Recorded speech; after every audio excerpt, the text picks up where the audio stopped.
মুসলমান ভাইরা আমার, লম্বা করার কোনো সুযোগ নাই। আল্লাহ রাব্বুল আমিন কোন কোরআনুল কারীমকে আমার আপনার জন্য সম্মানের বস্তু বানাইলেন। এই কোরআনুল কারীম সম্বন্ধে আমার আল্লাহ ডাক দিয়ে বললেন, নবীজি তামাম পৃথিবীর জমিনে যারা মানুষ রূপে জন্ম নিল, এই মানুষদেরকে আমি রবের পক্ষ থেকে এলানটা জানিয়ে দেন, ইন্না আনজালনা আলাইকাল কিতাবা লিন্নাসি বিল হক فمن اهتدى فلنفسه ومن ضل فإنما يضل عليها وما أنت عليهم بوكيل আওয়াজ দিয়ে বলেন না আল্লাহু আকবার। আল্লাহ রাব্বুল আমিন ডাক দিয়ে বললেন, নবীজি আমি আল্লাহ পাক আপনার উপর যে কোরআন কারীম যে কিতাব নাযিল করলাম, এটা লিন্নাস মানুষদের জন্য বিল হক সত্যের বিধান আকারে। নবী গো ফামানি তাদা ফালিনাফসি, আমি আল্লাহ পাক বললাম যারা আমার এই কোরআন মেনে নেবে, কোরআনের শিক্ষা দীক্ষা যারা মেনে নেবে, আমি রব্বুল আমিন বলে দিলাম তারা হেদায়েত প্রাপ্ত, তারা জান্নাতি, তারা আলোকিত, তারা হকের পক্ষে। ইয়া রাসূলুল্লাহ ইয়া হাবিবাল্লাহ, আমি আল্লাহ আরো জানিয়ে দিলাম, ওমান দাল্লা ফা ইন্নামা ইয়াদিল্লু আলাইহা, আর যারা এই কোরআনের শিক্ষা দীক্ষা মানবে না, এই কোরআন কারীমকে সম্মানের কিতাব আকারে মেনে নিবে না, আমি আল্লাহ পাক বলে দিলাম তারা গোমরাহ, তারা পথভ্রষ্ট। ওয়া মা আনতা আলাইহিম বিওয়াকিল, নবীজি আমি আল্লাহ আরো বলে দিলাম এদের ব্যাপারে আমি আল্লাহ আপনাকে কোনো জিজ্ঞাসাবাদ করব না। চিৎকার দিয়ে বলেন সুবহানাল্লাহ। আরে বন্ধু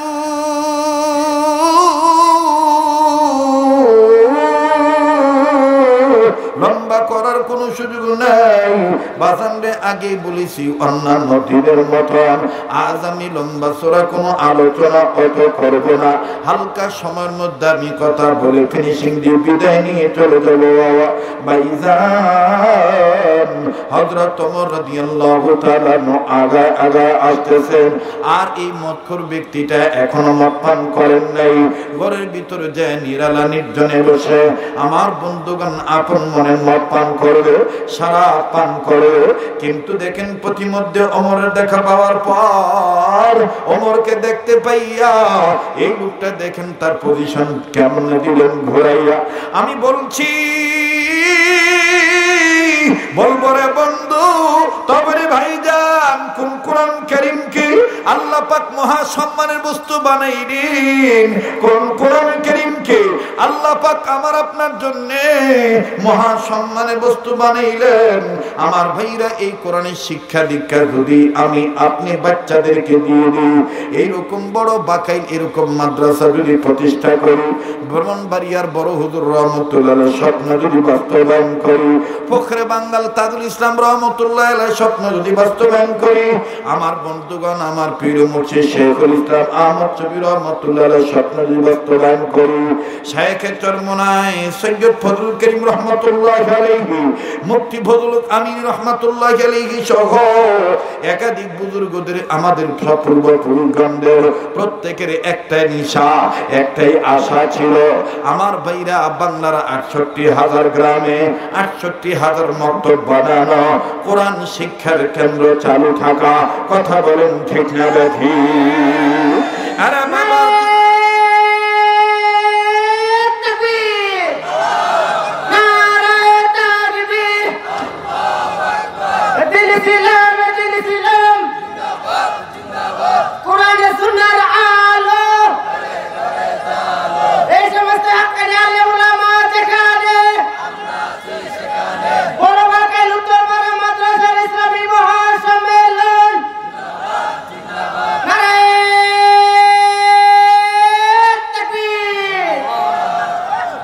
মুসলমান ভাইরা আমার জোরে বলেন না আল্লাহু আকবার, আবার বলেন না আল্লাহু আকবার।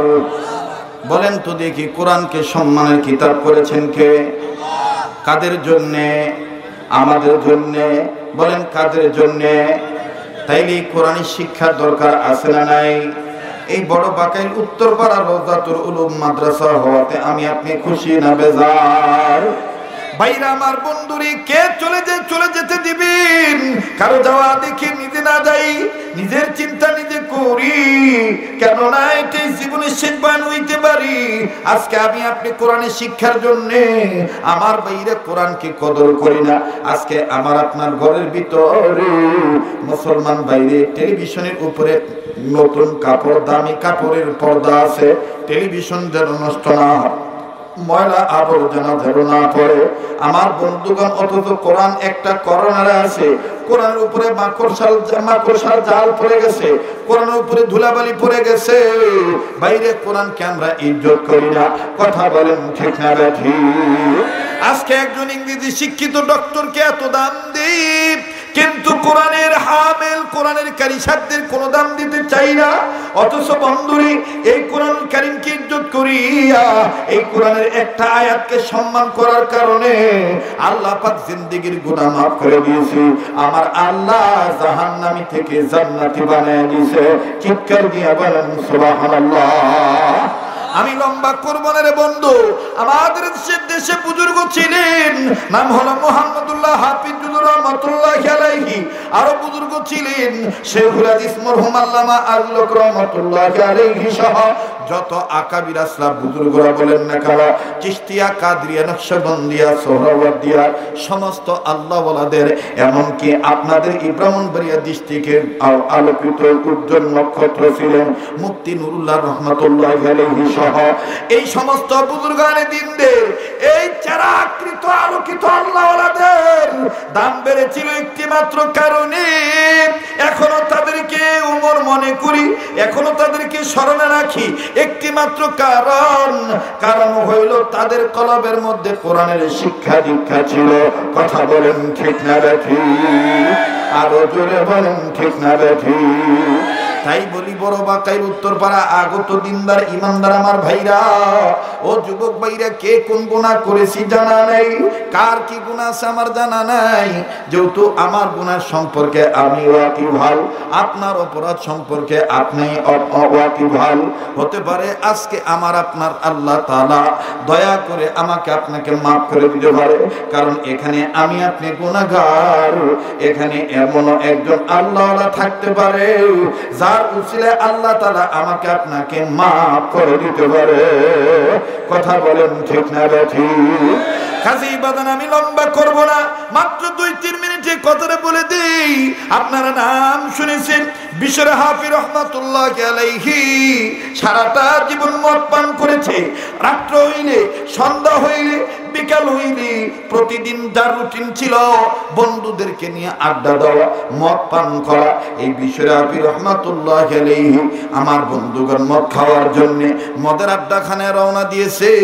প্রতিমধ্যে রাস্তার এক কর্নারে কোরআনুল কারীমের আয়াত, একটি আয়াত লিখিত একটা কাগজের টুকরা রাস্তার এক কর্নারে পড়ে আছে, রাস্তার এক পাশে পড়ে আছে। বিশরে হাফি দেখলেন আল্লাহর কোরআনের আয়াতখানা ছিল বিসমিল্লাহির রহমানির রহিম। পড়েন না, বিসমিল্লাহির রহমানি। পড়েন। অনেকের দাদা দাদি নানা নানি দুনিয়ায় নাই, তাদের কবর আযাব আল্লাহ মাফ করে দিতে পারে। রহমান রহিম বলেন না, বিসমিল্লাহির রহমানির। মুসলমান ভাইরা আমার, বিশর হাফি রহমাতুল্লাহি আলাইহি বন্ধুদেরকে ডাক দিয়ে বলতেছে, তোমরা যাও, আমি আজকে যাব না, আমি আজকে আর মদ পান করব না, তোমাদের সাথে আজকে আর আড্ডায় যাব না। বলে, কেন তুমি যাইবা না? বলে, আমার আল্লাহর কোরআনের আয়াত বিসমিল্লাহির রহমানির রহিম, বিসমিল্লাহ শরীফ রাস্তায় পড়ে আছে, আমি এটাকে অপমান হতে দিব না। আল্লাহর বান্দা কোরআনের আয়াতের এই টুকরাটা সুন্দর করে তুললেন, তুলিয়া আমার বন্ধুগণ পরিষ্কার করিয়া যেই টাকা দিয়া মদ কিনে খাইতো, এই টাকা দিয়া সুন্দর একটা দামি কাপড় ক্রয় করলে, আর সুগন্ধি আতর আমার বন্ধুগণ ক্রয় করলে। আতর এবং দামি কাপড় দিয়া এই কোরআনের আয়াতের টুকরাটা পেঁচাইয়া একটা দৌড় মেরে মার কাছে গেছে। মাকে যাইয়া ডাক দিয়ে বলে, মা গো মা তুমি এইটা ধরো। বলে বাবা এটার মধ্যে কি? বাবা অন্যান্য দিনের মতন তো আজকে তোমাকে মাতার মতন দেখা যায় না।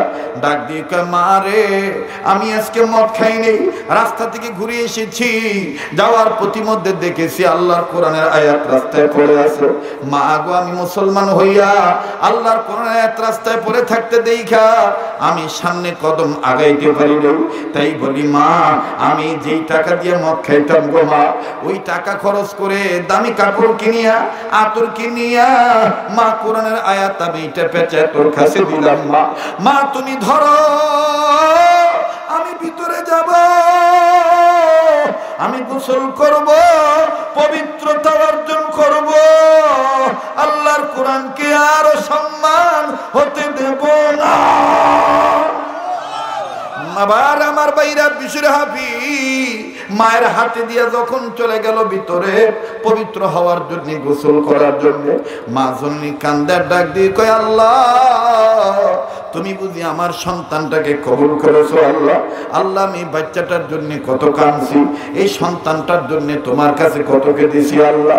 আল্লাহ তুমি আজকে বুঝি আমার ছেলেটাকে কবুল করেছো। আর ব্রাহ্মণবাড়িয়ার বাইরা বিশুর হাফি রহমাতুল্লাহ আলাইহি গোসল করে পবিত্রতা অর্জন করিয়া মায়ের কাছে এসে ডাক দিয়ে বলেন, মা গো দেও মা তুমি এটা আমার হাতে দাও। ওই মা আমি সারা রাত আল্লাহর এই কোরআনের আয়াতের টুকরা বিসমিল্লাহ শরীফ মাথায় নিয়ে দাঁড়িয়ে থাকবো। মা গো তুই আমার জন্য দোয়া করবি, আমার আল্লাহ যেন আমার মাফ করিয়া দেয়। আবার বন্ধুরি বিশরাবি রহমাতুল্লাহ আলাইহি সারা রাত আল্লাহর কোরআনের আয়াতের টুকরা, কোরআন কারীমের আয়াতের টুকরা খানা বিসমিল্লাহ শরীফ মাথায় নিয়ে দাঁড়ায় আছে আর কান্দার ডাক দিয়ে বলে, আল্লাহ এটা রাখার জায়গা পাই নাই, আমি আমার মাথায় উঁচু করে ধরে রেখেছি। আল্লাহ গো সারা রাত তোমার জন্য তোমার মহব্বতে দাঁড়িয়েছি, তোমার কোরআনকে আমি সম্মান করেছি। আল্লাহ তওবা করলাম, আর জীবনে কোনোদিন আমি মদ পান করবো না। আল্লাহ গো তুমি আমার মাফ করে দাও। ভাইরা আমার সকাল হয়ে গেল।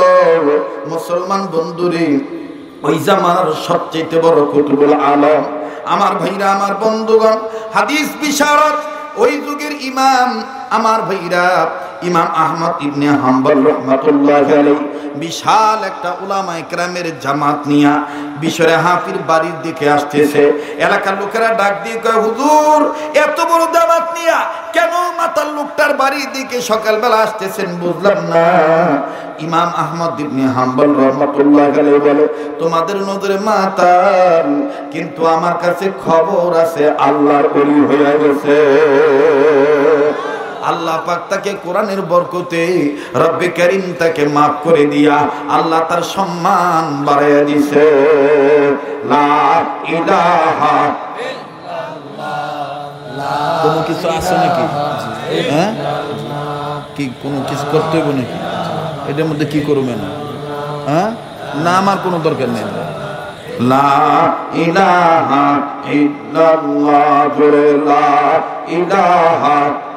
যারা দাঁড়ায় আছেন বসেন, দোয়া হয়ে যাবে, এক্ষুনি দোয়া হয়ে যাবে। লা ইলাহা, আর জোরে লা ইলাহা ইল্লাল্লাহ, লা ইলাহা। মুহতারাম হাজিরিন, আজকে আমি দেখতে চাই কয়েকটা যুবক হাত তুলে দেখাইবা যে হুজুর আমাদের চোখে যদি কখনো নজরে ধরা পড়ে কোনো মসজিদে কোরআন শরীফের গিলাপ নাই, কোরআন শরীফের একটা গিলাপ বানাইতে 200 থেকে 300 টাকা 500 টাকার প্রয়োজন হয়, ভালো গিলাপের ভালো কাপড়ের। ইনশাআল্লাহ হুজুর আমি ওয়াদা দিলাম আমার নজরে ধরা পড়লেই ইনশাআল্লাহ আমি আমার গুনাহ মাফের জন্য, আমার বাপ মা রুহের মাগফিরাত কামনায়, আমার দাদা দাদি নানা নানির বংশের রুহের মাগফিরাত কামনায় হযরত আমি এই আমলটা করব, কোরআনকে আমি ইজ্জত করব, আমি ইনশাআল্লাহ গিলাপ বানায় দেব। এই আমলটা করতে কারা কারা তৈরি আছেন ইনশাআল্লাহ? নারে তাকবীর, নারে তাকবীর।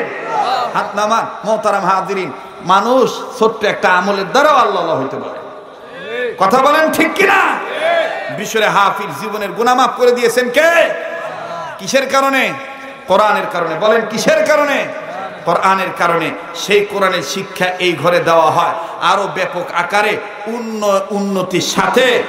মুতাবার উলামায়ে কেরামের মাধ্যমে এই শিক্ষা পাঠদান উন্নতির আরো আকার রূপ ধারণ করুন, মানে উন্নতিতর তারাক্কি দিনের দিন আরো আপডেট উন্নত হোক, এটা আমরা চাই কি চাই না?